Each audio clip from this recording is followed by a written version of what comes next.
My special guest today runs a successful community non-contact boxing program in the Kirkdale area of Liverpool, which started in 2016 helping autistic children.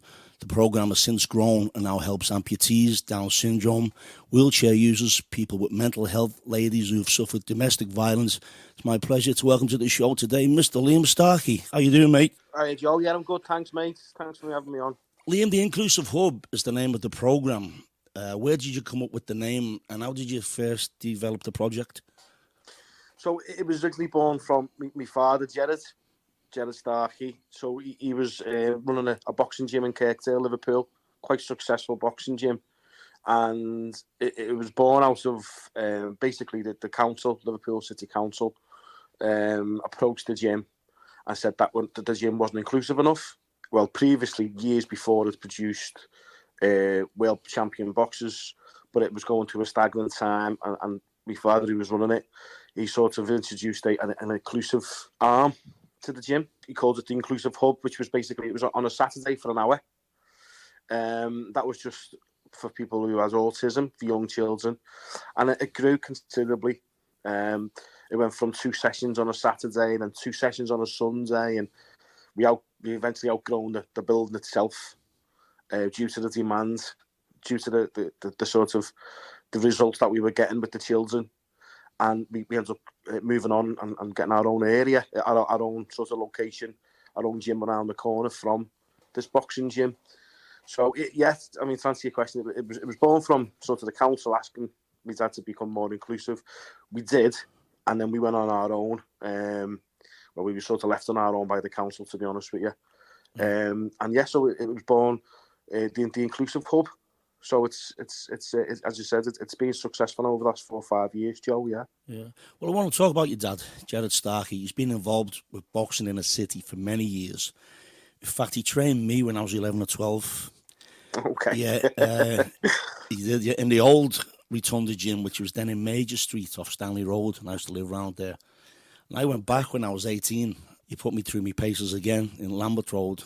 He used to take me on the pads, along with the late great legend Jimmy Albertina, you know. Yeah. And great days, great days with your dad. You know, I'm a musician, singer, and he used to book me on the Kendall in the 90s. Yeah, the Kendall. I used to do the Kendall every Thursday night. He'd give me a gig on the Kendall, yeah. So the Rotunda gym, you know, you're talking about that, and I got great memories with your dad, great times. Now, before we move on, I received the news this week. I just wanted to mention the great Neil Foran just passed away. Yeah. Yes, very sad news, isn't it? And talking about the Rotunda, I just wanted to give my condolences to all the Foran family. I went to school with Neil. I went to school with all the lads, you know, and that was really sad news this week. Yeah. So, I mean, fantastic family. Unfortunately, I mean, with the Rotunda, when my dad left, it did go totally. My dad had spent 40 years of his life there. Yeah. And, you know, we went our separate ways, and it wasn't sort of amicable. It wasn't very nice. We outgrown the place, and it sort of lost. Well, they were saying that they'd lost their identity because we were bringing children in with autism, and you know, it was quite a elitist type of place. So it's not the same place that you might remember, unfortunately, Joe. But we're in, I don't know if you remember the Kirkdale Community Centre, the Gordon. Oh, yeah. With the Gordon. Yeah. That's, that was derelict, and we've transformed that now into a sort of three-storey level of sort of activities, which is not just for autism. It's we have sensory needs, but we've got the football pitch back up and running again upstairs. Yeah. So we've had guys in there who've been playing football for the last 40 years who haven't been able to access it. They're back in, so a lot of the Kirkdale community are actually used in the centre again, which is good news really for the area. Did you get involved with boxing through your dad? Yes, I always just used it as a tool. I've always been involved. When I left school, I got a job working on the Orient Express when I was about 17. And it wasn't a job I wanted to do, but it was sort of keep me out of trouble. I always used boxing as a tool, but it was getting me in scrapes, and my dad sort of said, get out of it, set me out the way. So I got a job seeing the country with the Orient Express, and then come back, and then because I didn't really have many qualifications, I had to get a job that you didn't need a qualification, and that was either go and work on a building site, or I was a bit of a chatter. So I got a job selling cars, which is done for 10 years. But I always use boxing as a sort of a go-to I go through things to sort of help clear my head because I was in a stressful job. Great for your mental health. And it was also giving me a platform to get up and go to work and have a routine. So I've always sworn by that, instills in me by my dad. Yeah. And I think that's what we nowadays we push a lot because it's. I mean, it's certainly helped me, and I think it's helped quite a lot of people. I don't know about yourself, Joe, if you train. I still do my boxing training. I still do that. Yeah. Do you? Yeah. So you enjoy it, Joe? Yeah, right? I'm just not doing as much as I used to. I'm having a lot of knee problems lately. 53 now. Yeah. Probably back to the training with your dad years ago, running up the blocks of flats and doing Everton Brow and all that. Yeah, bunny hops and all that. Probably banned from the gym now. Bunny hops. We used to do so much. Do you know? Even I talk to lads out here in the American gyms out here who do the CrossFit. Yeah. That type of training we were doing 30 years ago, jumping up and down with weights, and all them circuit training. But CrossFit is just a variation of everything now. But it's nothing new. You know, and that's nothing against the CrossFit, because I spoke to coaches here and said to them, you know, I was doing that 30 years ago in Liverpool. Yeah. That type of training. So it's not, they've just blended everything, and this program's now called CrossFit. It's been packaged up as I've got a friend of mine who runs a CrossFit gym, and he said something very, very similar. Is it calisthenics? Is that the wrong term for it or something? I'm not really sure, because I had a guest on the show, actually, who runs a gym here. My friend Ed Conway, he runs a gym here, a CrossFit gym. He's a coach. I mean, that gym years ago, there were tons, and I think it was heads up at the time. And you don't really, I mean, the training now, especially through what we do with my dad and stuff like that, the old tricks, I feel are much better. It's like a Spartan type of way of doing things, the old-fashioned way. Yeah. And a lot of stuff now, it's a bit overcomplicated, I feel. Yeah. But you know, it's horses for courses, you know, and I think people sort of appeal to different types of training, but I find that type of training, like you saying, I mean, I've never been a big jogger, but you know, Everton Brow, you know, a good strong power walk or a light jog up there. If you've ever done a pad session up there as well with someone, just physically, it's the highest point of Liverpool. It's physically, in my opinion, nothing better. Nothing comes anywhere near it in a training. You know? A lot of memories running them hills, mate. Yeah. Well, I mean, all the boxers got sent there, didn't they, to run? You know? Yeah, I think a lot of them still do. Because I don't know if you remember the bowl. It's like a little. I'll say a little. There's a bowl now at the top of Everton Brow, and it's a mixture of steps and hills and stuff like that. And you see that the boxers now, the young lads, because there's probably about 5 or 6 boxing clubs all within half a mile of Everton Brow, isn't it? If you think about it, all that, you know. So it's probably gets utilised quite a bit. But I mean, I used to do it because I've never been a very good jogger, as I said, but I used to do it just to clear my head as well sometimes, even just for a walk. Because you're getting the best oxygen, aren't you, in the city? It's, as you say, it's the highest point. Yeah. And if you can really push yourself and give yourself a good workout, there's in my opinion, there's no better training you can do, mate. Yeah. None. I remember doing a course called Jarvis in Salisbury Street there, so I wasn't making it to the gym of a morning, but I used to go to Franny Ann's gym afterwards. There. I used to train up there, like after 5 o'clock. Yeah. I think he's still got that place, hasn't he? I think my dad mentions it the other week, and he said to me, he's got like piles of the Echo, holding the ring up and that. He's like 4 stacks of Echoes holding the ring up. That's the first time I seen tyres. Where you got the bags. That's the first time I seen actually you can punch tyres in that gym. Yeah, well, we've got one in ours. Yeah, which is a company from I think it's Ireland or Scotland. I think it's Ireland, Connolly Sports, and it's a tyre with a small ball in the middle of it, and it's absolutely brilliant. So you think about it, because a lot of kids go, well, what's this? But I was saying, you were punching tyres years ago, mate. Bent arm shots, aren't they? But it's a mixture of your bent arm shots with your tyre, and there's a little small ball in the middle, that's for your jab, that's for your straight shots, for speed. Yeah. I'll have to show you on one of our videos, but yeah, you were doing it years ago, mate. You were at the edge of the curve, right? You know, your time. So the different type of people get involved in the programme. I mentioned earlier, amputees, wheelchair users, people with mental health issues, ladies who've suffered domestic violence. When you took your coaching badges, did you have to be trained to work with people with mental health and autism as well? Boxing's just a tool. By no means are we experts. We've started off with all England level 1 or level 2 boxing coaches, which across the board will give you your DBS, give you your first aid. Right.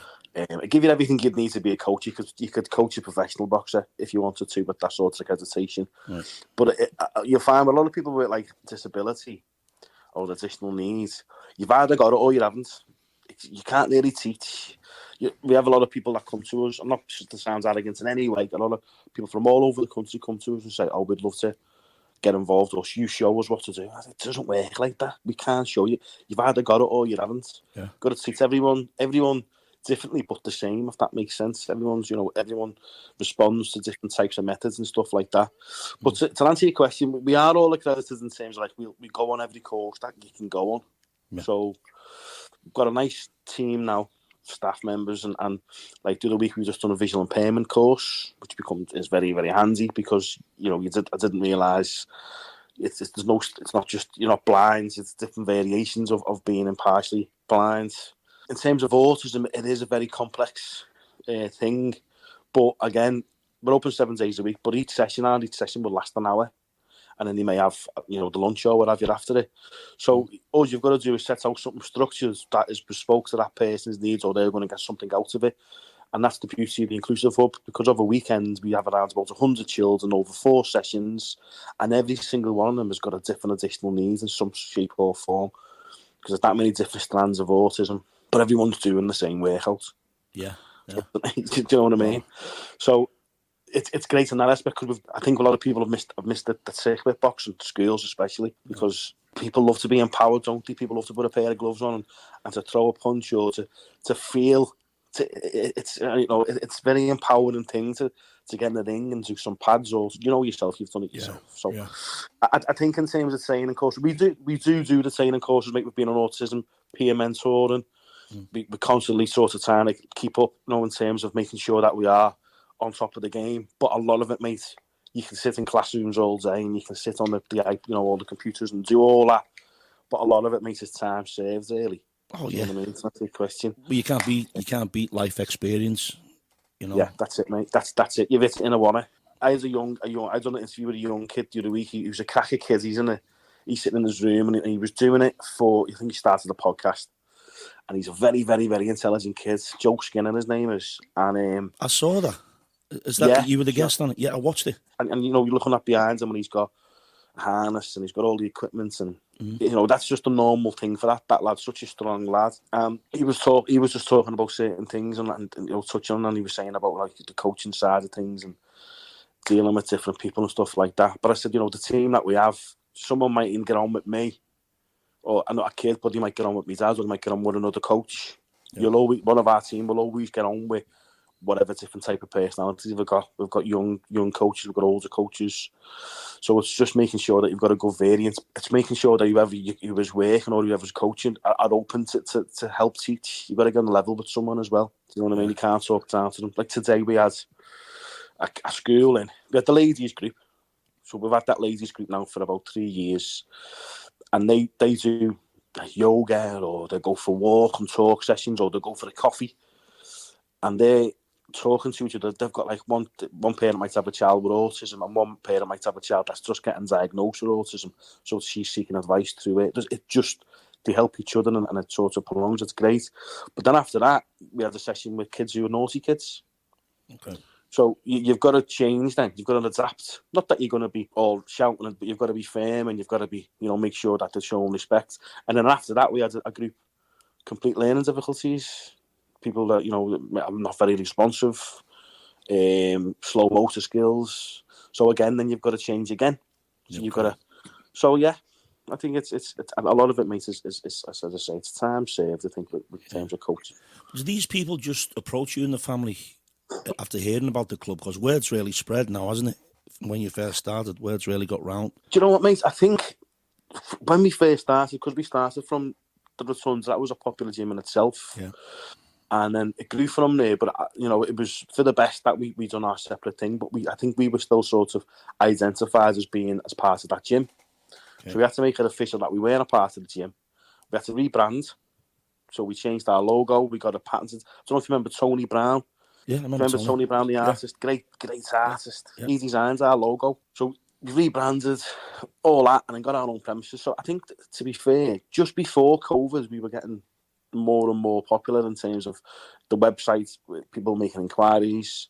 The videos were getting more hits, and people were trying to get in. And it come to the fact that when COVID hit, we had a waiting list of people to get in, and we don't like giving anyone the knockback, but you have to, because you have to be COVID regulated and everything had to be safe. Right. But then it sort of hit home in terms of like, bloody hell, we're getting busy here. This is really busy. So, but we are 7 days a week now, Joe. Don't get me wrong, sometimes we might have a couple of hours where we're not doing nothing, which is nice, and you can have a blow. But like, on most days, the phone's ringing and you're doing 3-4 sessions a day, and there's all other commitments. But it is. I mean, it's a great job to have. You know what I mean? Yeah. So is it people not only in the Kirkdale area, but is it from outside the community too? Yes. Yeah. So it's, I mean, it's all over Liverpool, but we have a lot of people that will travel up. So yesterday, for example, we had a guy travel up from London who writes for the boxing news. He just come up just to taste a session, just to want to look at a session, and had a little chat with us. We've had people from all over the UK who just come and just say, "Can we just have a little watch of a session?" We go, yeah, it's not a problem. But in terms of our actual sort of client base, I'd say now it's across Merseyside. We have, as a pilot scheme, we opened up a Sunday session in Wildcard Boxing Gym in St Helens, just to see how that was going to go, because I think in the future, if it does progress, we might look to franchise out. I know you were saying you can't teach everything, but you could sort of help other, not necessarily just boxing gyms, but other sports companies how to be inclusive and how to react like that.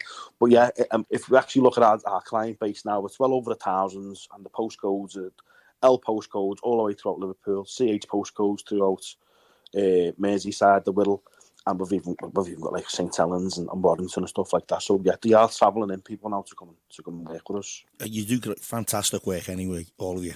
You absolutely credit. And that's why I wanted you to come on the show. I wanted people to know about this. And I saw the food hampers you gave out as well. That's fantastic as well, what you did. Oh, thanks, Joe. When we first started, the Steve Morgan Foundation, they helped us a lot because we were on the cusp of just folding. And usually, if you're going to get funding off anyone, you've got to have a track record, you've got to have a base, you've got to have a committee, a board, the whole shebang. Yeah. And we were sort of like, it was just me and my dad and a few volunteers. Do you know what I mean? Yeah. So it made us organise ourselves. They basically looked at us and said, "We know you're fantastic, we love what you do, but you get yourself set up properly, and we'll come back in 6 months." So we had a 6-month period where we had to get everything in place in terms of all your policies, regulations, get the right team in place. We picked up some great volunteers from working with schools. We picked up an ex-school teacher lady, Wendy. We made her an ambassador. So what she's brought to the side is like educational qualities. She collects all the data, and then she deals with the ladies group. So that's like another arm of us then. Right. Like an education set. So then you haven't got to worry about that much. But in terms of like the food hampers, what's happened with that is we said, right, okay, there's a massive demand in our area. There's people going hungry. We know that. So we had funding coming from Steve Morgan for wages. I was fundraising, and we raised a little bit of money. I said, like, let's just see how many we can get out.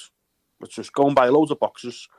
So the boxes, we bought 100 office block boxes, like storage boxes. It cost us about 100 odd quid. And I mean, right, let's just fill them.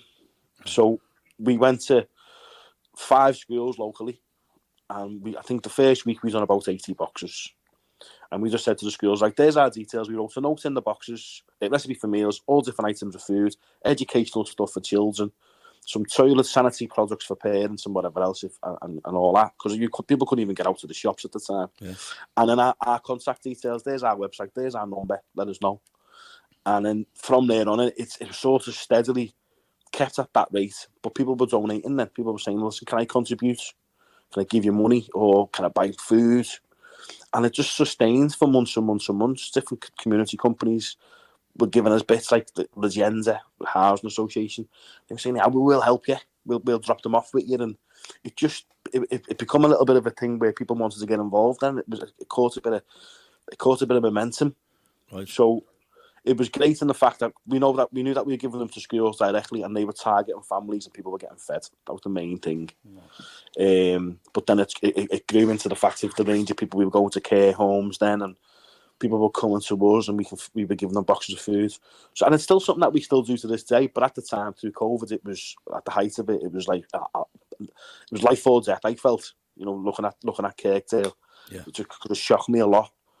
Because it is a different area now, Joe, to when you were there. It's a totally different community now, mate. Yeah. There's a lot of people in the area that don't actually know what it's like to be from Kirkdale, the community spirit that we've always had. I'm 37, and that was instilled in me. Yeah. To respect the heritage that we've got. And people that were moving into the area didn't appreciate that. I mean, you'd say, look, here's food, we're looking after you. This is what it's like to be from this area, Kirkdale. We look after each other. And we've just created a heritage sale, by the way, which Wendy's done, which is going to get rolled out by Christmas. We've got a Christmas project happening, which is going to be telling locals what it's like, what the heritage of Kirkdale, and the people that were there before, and everything else. So people can understand and appreciate where they're actually living and where they're actually hopefully going to be staying for the rest of their lives, uprooting. Yeah. But just to finish on it, I think what we were saying to the kids as well when we were giving food to the families was saying, listen, you might be in a position where you can give in the future. It's just trying to pass on. And I think it did create a lot of people who lived maybe in the same street that people didn't even realise that other people lived in the same street, and it was bringing people together. People were swapping items and stuff like that, and starting to talk to each other because it was just a complete lock-in. So it was something I was really proud of, and yet we still do it to this day, Joe. Yeah, it was very, very Yeah, successful. because I wanted to mention that apart from the training, that's great what you do as well. So I wanted to bring that up as well. Thanks, mate. I appreciate it. Yeah, it's very successful for us. That. So is the programme in the gym, is it for all ages, Liam? Yes. So to give you a quick overview on it, because you've got to sort of operate as a business.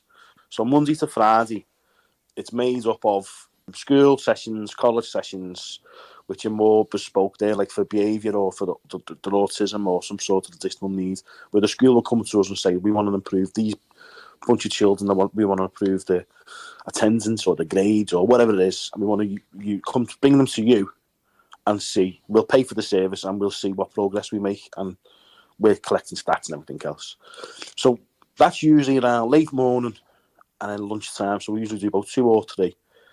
Now, what we also do is we go out and we'll try and get a little bit of funding, or we're fundraising, and we create our own initiatives as well. So one that's close to my heart, we've got a mental health group, men's one, but females are welcome as well. That's Monday to Friday, basically. So people can come in around about 8:30 in the morning. Some will come and have a cup of coffee, read the papers. That's it. Some will come and have a workout. But it's different fellas in the community. To give you an example, there's a guy who's lost his wife recently, a guy who's had COVID and he's just recovering, a guy who's lost his job, and they're all sharing their life experiences together. So that for me is something and on a daily basis, we probably get around somewhere between 5 to 10 fellas per day that will come in and use that service free of charge. So after that, then we have school sessions again, as I said before, and then that's Monday to Friday, and then there's ladies group. They come in on a Thursday.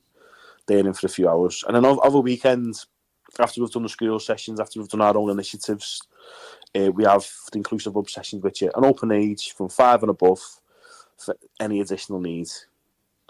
And there's 2 sessions Saturday, 2 sessions Sunday. And that's been our sort of bread and butter. But we'll probably do about 100 in the 4 sessions over the weekends. And on average, we probably do, I'd say, around about 2 to 250 people per week that will come and interact and train or use our service. That's fantastic what you do. I mean, that's a lot of work there. But you say you work with schools. Do you ever go around to schools themselves, or you do that too? So as a business model now, we offer outbound outreach work as well. And there's tariffs involved, which in comparison to others, it's peanuts really. But because we feel that they get more of a better experience with us, we make it more affordable for them to come into our gym. Right. Because I think when you get a child coming off their turf and into our gym, you get more ride on the field. I think we get a lot more response. It's speaking demands a lot more respect. But if we're just rocking up at the school, don't get me wrong, we still had some great results. We were working in Liverpool College, which is down, I think it's in Walton. We were working there for about 18 months. We're getting some great results, but it's travelling down there, bringing a team, setting up. So it was like half an hour travel, an hour session, half an hour warm down and clean down and travel. So for what it was working out next to nothing to do the session. We were losing really. Yeah. I remember we got the gym facility. We've got a boxing gym. We've got a sensory room. We've got a football pitch. So to get them in, it'd be cheaper for the school, and there's so much more you can do. But yeah, we do, to answer your question, we do outreach with schools, but it's been more now they've been coming into us.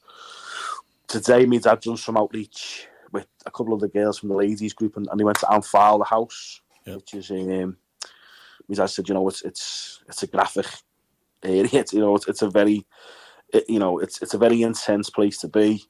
Obviously, a lot of drug use, a lot of mental health problems. A lot of people, because ours has always been prevention rather than cure, and there's a lot of people, unfortunately, that I don't think you can do anything for, unfortunately. But we've had some really positive responses out of it.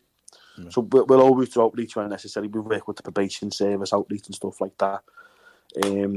But I feel personally that we get a lot more out of people will get a lot more out of the sessions coming into us. But to answer your question, get into that, Jim. Because you aim to steer people clear of antisocial behaviour. Boxing clubs in general have always played a huge part in getting the kids off the street.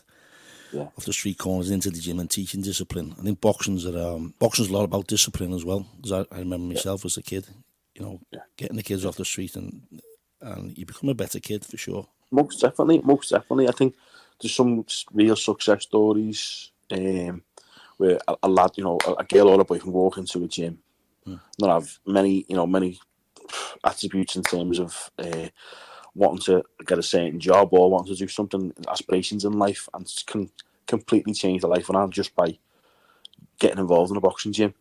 Yeah. I think they're so underrated. They create so much better lives for people in whatever capacity they want to get involved in. If they want to do it competitive, if they want to just train, if they just want to go and just interact with the other people and just have a laugh and and have a chat, or help the coaches, or clean up, or put the kettle on, whatever way you want to do it, just get involved. Yeah. You know what I mean? Just get involved.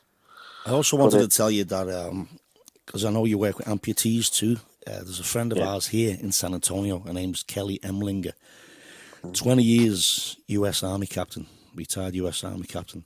She was in combat in Afghanistan and Iraq, but she was diagnosed with a synovial sarcoma, it's a form of soft tissue cancer, which led to her losing a limb herself. Nice. And she's actually been on the show herself. She was on a few weeks ago. But she took part in the Boston Marathon in a wheelchair. Then she done the LA Marathon in a wheelchair. Then she started the Invictus Games and built herself up, started running again. She's just competed in she's a Paralympian now in Tokyo. She's come back from the Tokyo Paralympics. Absolutely unbelievable, isn't it? You think about it, and we moan about, I moan about the most trivial stuff sometimes. Like, what are you moaning about? Some people are just superhuman, aren't they? She's tough, I think the military background, she's tough anyway. But we were at a house a couple of weeks ago, like a homecoming get together for her coming back from Tokyo. But she, Alex, I'm not sure you're familiar with NFL football out here, the American football. Alex Smith was a footballer whose bone come right through his knee, and it was so serious. They weren't sure whether he was going to actually be amputated.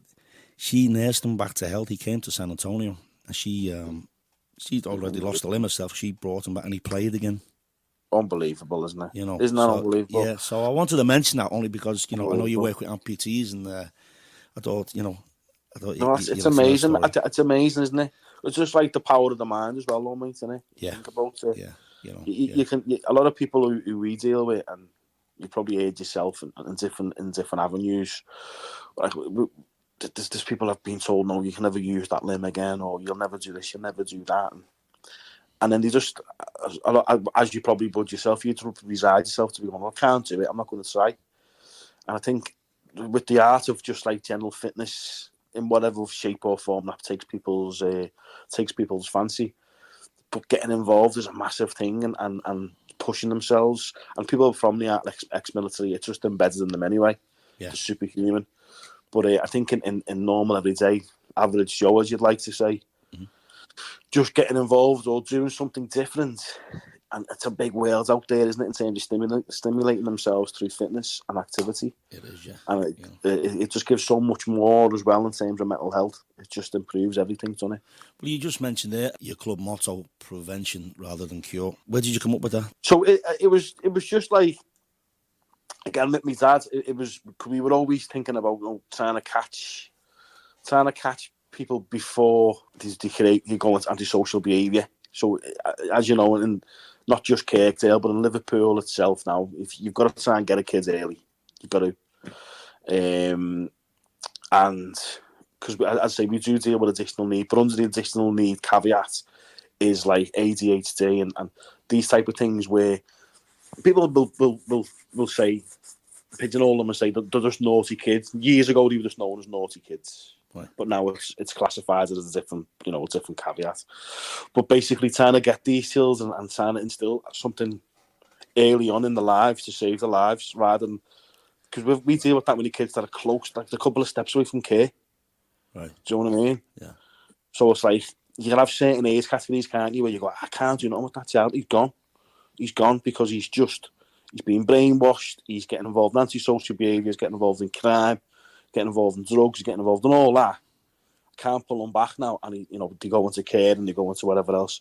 But if you can get them, rather than when people go to jail and how much that cost the taxpayer and stuff like that, I feel, I think my dad does as well, is that you get people early, it would save people, the cost of people, not just about a monetary value, but if that's all the government seem to think about, money. If you think about the monetary value, if you're playing their game, then to stop people from going to jail, I think it costs the taxpayer 40 grand a year for one person to go to jail. If you stop someone from having to take certain medication because they don't need it anymore, so you're saving on medical costs. So it's getting someone early, getting someone young, rather than just leaving them, putting them in the corner, and then letting them, unfortunately, they're going to create havoc for the future, for the society.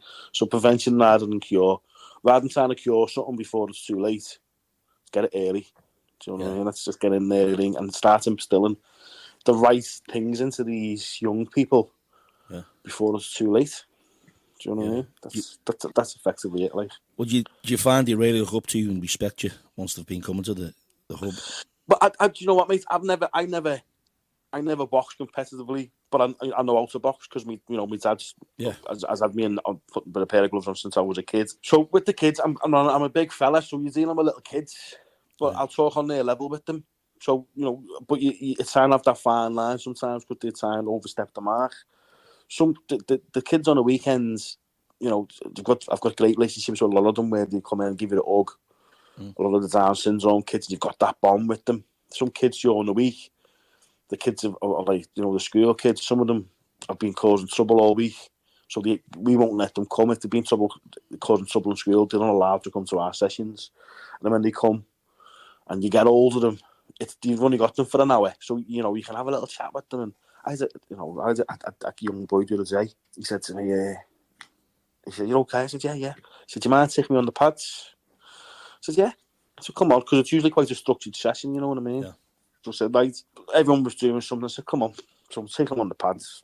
He said, "I've just joined the boxing gym, but your dad give me advice to go." I said, "Okay, mate, great." And I've just come out, I've just come out as being gay. And that's okay, mate. Well, good for you. How does it make you feel? So, well, I've never really spoken to any of my mates about it. I've just come out with it now and told my mum the other day. I haven't told my dad yet. Don't know what to say. What do you think? I said, well, what do you think? So it was just me being someone I've accepted just for him just to get it off his chest, the kid. I knew that. Yeah. I didn't have to say it. The kid just wanted to tell someone. So I had him with a pair of gloves on, in between pads, went on his break telling me about them coming out. And at the end of the session, I was driving home. I just felt like a nice warmth. I just thought, you're making a bit of a difference here. Like, that kid, his head's probably being kettled all day. Yeah. In school, he's been getting bullied. And he's had the courage, not saying he's had the courage because he's been coming to boxing with us or doing our sessions, our mindful sessions, but he's had the courage all of a sudden to come out and say, listen. Because on appearance, we should never judge a book by its cover, but I would never have thought that this young boy was gay. Yeah. But obviously, it's been something that he's known from day dot. And good on him for showing the bravery to say, I was getting bullied a couple of months ago. I feel great. I've been coming to these sessions and I've come out and it's just like a weight's being lifted off my shoulders. He said, but I can't really talk to my mates about this conversation because, so I said, come on, mate, just fire away, tell me. And so we just offload and everything. And at the end of it, you can just see the kids skipping out to the gym. I thought that's what it's about, isn't it? That is what it's about. Well, he obviously felt comfortable talking to you. What about sponsorship and funding? Let's talk about that. Our main funds are Steve Morgan Foundation, as I mentioned before. Right. He should be knighted. Should be Steve Morgan. What he's done around Merseyside and everywhere else, absolutely millions and millions and millions of pounds he's given to charities, and he took a punt on us. He's our main. The Steve Morgan Foundation has been our main one, but we've had some fantastic. I say this a lot, but being dead lucky really in terms of like the sponsorship side. We've got a lady called Donna Scully. He was like, this lady's like a saint. She's just like dropped down from heaven. She's just an Irish lady, but they run a company on Merseyside at solicitors. And we've sort of met through mutual friends, and she's just constantly trying to help us out. The company carpenters, they give us a monthly fee, which is basically pays our rent, keeps the roof over our head. Yep. And then RW Invest. I can name all the sponsors, but we've got like 5 or 6 really, really, really strong sponsors that have been with us for a few years. RW Invest was a company I work for. They've been great with us. Reciprocal Solutions, they've been great. Transalpino, the clothes brands. So everyone's butt in some way in terms of like, well, here's clothes. No, when we had nothing, there's some t-shirts and hoodies, sell them, make some money. Yeah. Or a company like we've just done a little bit of fundraising. Here's money to go and buy some equipment, and it's just built up where like Marshall Property, another one, they give us £200 a month. And that, they've been giving us that for 2 years, and that's massive for us. That, do you know what I mean? Like something like that, where with that £200, we go, okay, well, that pays a certain amount of staff over the weekends, so we know we're guaranteed that. We know that we're covered in terms of staffing because we've got that money to cover that. Yeah. If that makes sense. So every company's played their own part. But as I say, we've been lucky. I'm from a sales background, so I was approaching a lot of companies a couple of years ago when I had to leave my full-time job to take on this role seriously because it was going to go under. So the first thing I done was just deal with previous companies I worked for, and then I was basically just going out and just contacting people saying, listen, have we got an allowance for a CIC? Here's what we do. Here's who we help.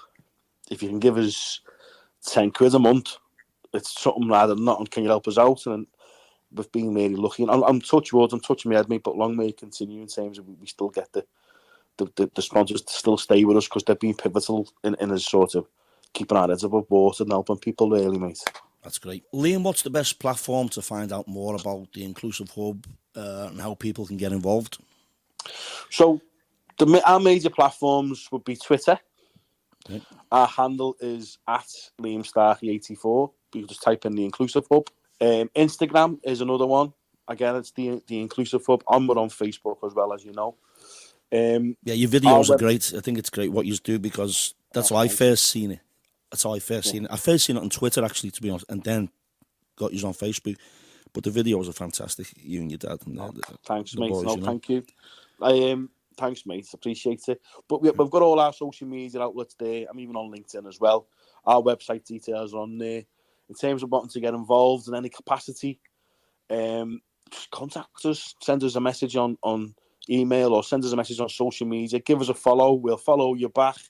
Tell us that you've been listening to the Joe Walmsley show, and we'll follow you back certainly. And we might even send them a T-shirt out if they've been listening to your show, mate. You know, if they're lucky. That's great. Yeah. But you know what? I mean, that's great what you do because you've got merchandise there. I mean, you've got the hoodies and the T-shirts. You can get them from the site. So via Transalpino, which we've been lucky again, mate, because via Transalpino, it's very good quality. It's really, really, really good quality stuff. They're a huge company in their own mind, but they're Kirkdale based.